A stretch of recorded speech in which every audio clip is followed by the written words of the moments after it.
La, guer- la Primera Guerra Mundial tuvo muchas consecuencias, de las cuales existen varias y muy variadas.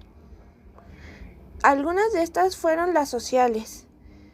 La incorporación de la mujer al sistema productivo durante el conflicto rompió el monopolio que hasta entonces había ejercido en el hombre, alterando con ello los esquemas tradicionales del desarrollo del capitalismo.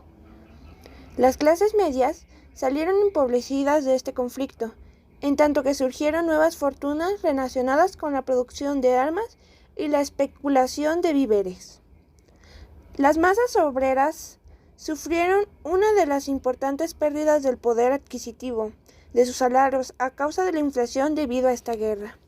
Alemania fue una de las más afectadas debido a que fue obligada, tras los tratados de Versalles de paz, a indemnizar a los vencedores con ingentes sumas de dinero.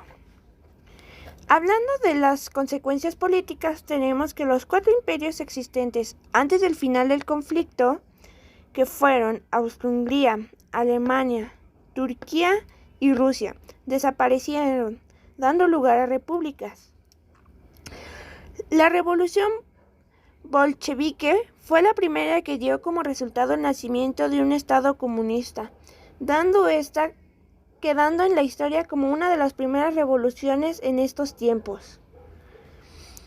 El aislamiento de la Unión de las Repúblicas Socialistas Soviéticas, conocida como la URSS, era considerada un peligro por las democracias europeas, debido a su fuerte poder en esas épocas. A nivel económico también hubo varias repercusiones.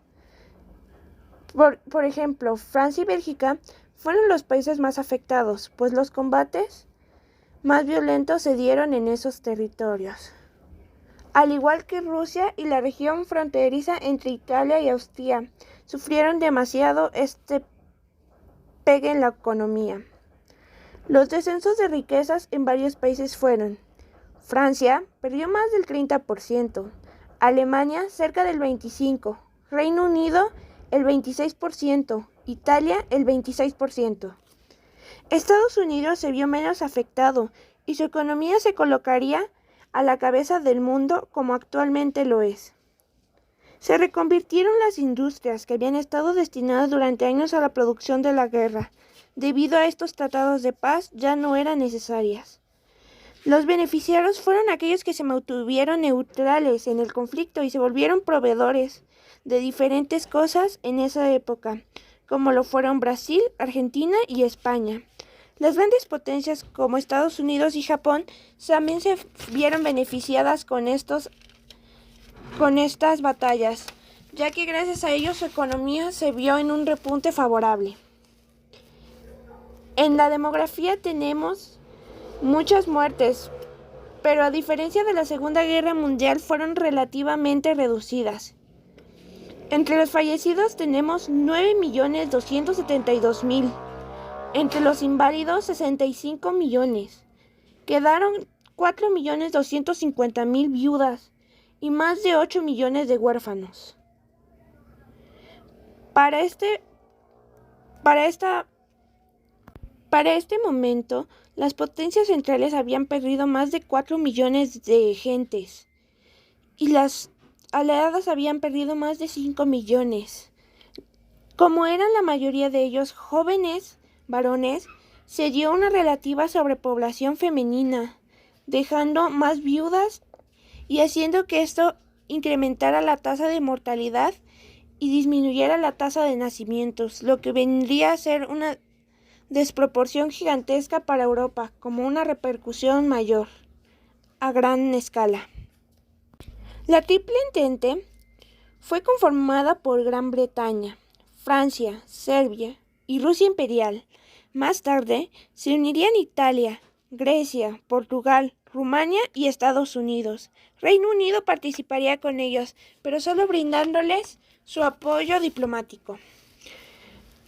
Al lado contrario, la Triple Alianza estaba conformada por Alemania y Austria-Hungría. Más tarde llegaría el Imperio Otomano y Bulgaria a apoyarlos en el aspecto armado.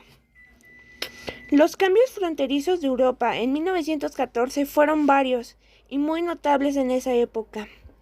Algunos para destacar fueron que Francia recuperó Alsacia y Lorena.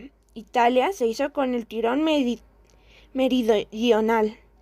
Polonia renació a costa de territorios austriacos, rusos y alemanes. Rumania anexió buena parte del territorio húngaro. Serbia se hizo con una parte importante del territorio austrohúngaro, además de Montenegro, que dio su lugar a Yugoslavia.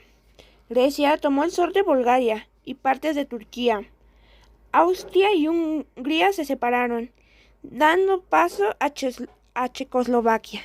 Todas estas consecuencias venían del nacionalismo, el cual decía que todos deberían tener una lengua, una economía, una ideología y una forma de gobierno igual, dando esta como una forma de gobierno en la cual el imperialismo o las clases altas no fueran las más fuertes, sino que estuviera una república donde todos pudieran participar libremente. El imperialismo fue otro de los factores asociados con el nacionalismo y la pérdida del control de América en el siglo XIX. Los estados europeos pelearon por el control de los dominios africanos, dando así una lucha por estos, en la cual Francia